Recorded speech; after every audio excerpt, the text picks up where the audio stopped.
Hi, I'm Lulu. I'm a compulsive overeater, and I'm here to just talk about my journey on discovering my higher power and connecting with my higher power.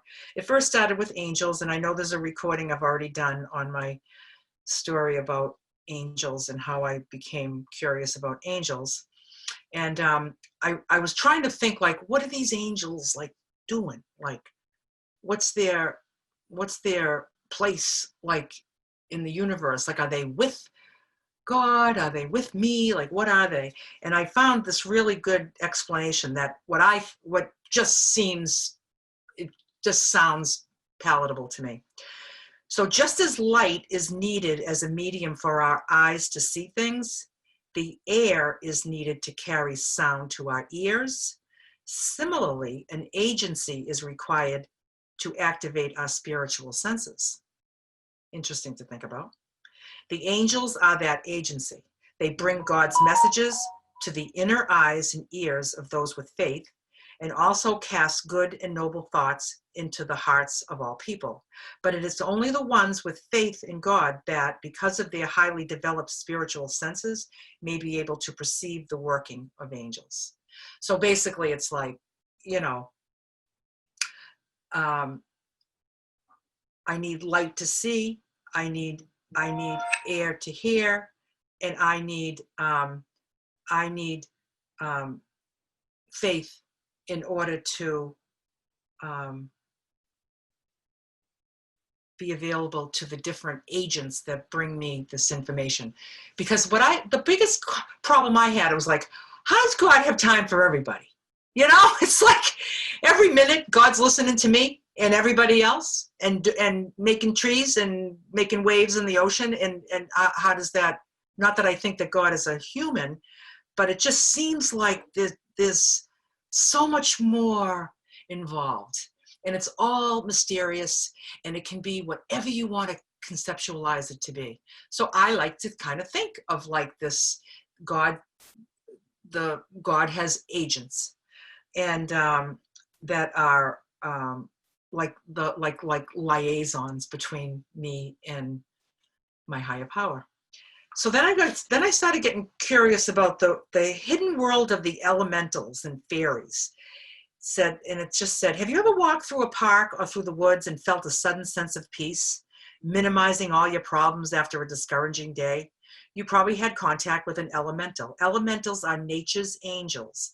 Nature's angels. So there's human angels, like we talked about, the guardian angels, the healing angels, and then there's nature's angels. And I was like, oh, I can buy this. I think I can buy this, because it just felt fun, right? And they are referred to by various names, including fairies, elves, divas, brownies, leprechauns, gnomes, sprites, and pixies, as well as many others. Like angels, elementals do not have a definite form or appearance. It's easy to determine if a picture is that of an angel or a winged elemental. The winged elementals have wings that look like butterflies, and angels have feathered bird-like wings. And it's interesting, because when I read that, I was like, oh yeah, I can see like the different wings on different pictures and statues of different either angels or fairies. So if they choose to show themselves, they may choose the form that you will recognize and be comfortable with, so you're not freaked out. See, this is what it is. They're so gentle. God is so gentle. Like, God isn't going to just like have all this stuff appear and just be, I'm going to be freaked out all day long going, what was that? What was that? You know, who's in my bed? You know? So it's like they're going to show themselves to me.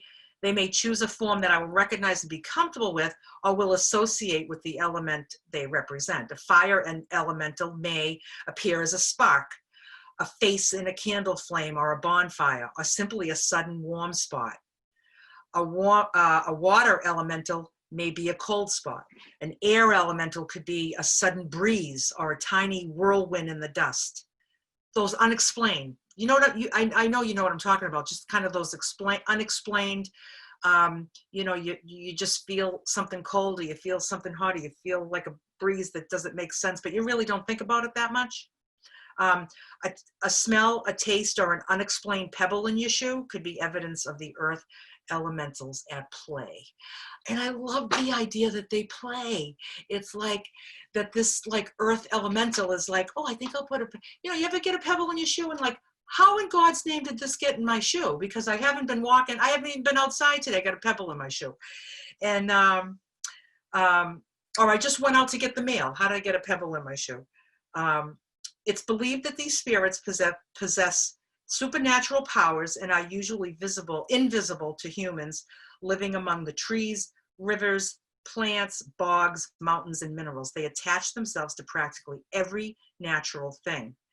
Elementals are very mischievous and they like to play, but their play may appear to us as disasters rather than play, such as thunderstorms, blizzards, raging seas. When elementals decide to enjoy themselves, it's best for humans to take cover and hope that they tire soon. I just love that. It's just like, it was like, you know, at this point when I was reading this, I was like, well, I don't really know if I believe this, but it seemed really fun to think about. Contrary to how it seems, elementals' activities are not always destructive, even though it may seem that way to humans at times. The elementals have their own agenda, and they have a definite purpose, which we may not understand, but may be for the good of the planet as a whole. Many believe elementals are from a different realm, coming and going between our realm and theirs at their leisure. Ideas that are accepted there but aren't believed here. Elementals live in the realm where they are accepted and they can live freely, and they easily travel between the universe where there is an overlap in the two universes. You can say like a portal. I want to be a fairy. When I was reading this, I was like, I want to be a fairy. There was a time when most people freely believed in elementals. Now, because people can't see them, they don't believe they exist. Just because you can't see them doesn't mean they aren't there. There has been so much research done on what people see in plain sight. The elementals are not properly spirits because they have flesh, blood, and bones. They live and propagate offspring. They eat and talk and act and sleep. They are beings occupying a space between men and spirits, resembling men and women in their organization and form, and resembling spirits in a rapidity of their locomotion. There is a group of elementals for each of the elements: earth, air, water, and fire. So I went on, we can put these handouts up on, so I went on Google and I thought, like, what images do I like to think of when I think of like an earth gnome, you know? And then I just grabbed like the earth ones. They can be seen scampering out of holes in the stumps of trees, and sometimes they vanish by actually dissolving into the tree itself. They are concerned, you know, I garden. I'm an avid gardener, and ever since I read all this about earth fairies and the earth elementals, when I go out there in the morning, I'm like, I know someone's been here, because I can't even believe what has changed just by overnight. I can't even believe it. Things move and things go, and I'm just like, well, I mean, it's nature. I know it's nature that's doing that. And so I was like, you know, maybe the gnomes come out and take care of my garden. They're here to help us, you know. They're concerned with the products and treasures of the earth. Being of the earth, gnomes usually live in the soil, rocks, beneath the ground, and under tree roots. Gnomes will only help humans if they have been considerate of nature and treat it well. They are very helpful of those who have established a connection with them through prior acts of kindness. When working with human, gnomes are most helpful with healing the bones. I love that. And then there's the air. They're said to live on the top of mountains. So they said, okay, so it says, they have said to leave beautiful green rings in the meadows and the fields caused by bending the dewy grass, caused by their dancing in circles.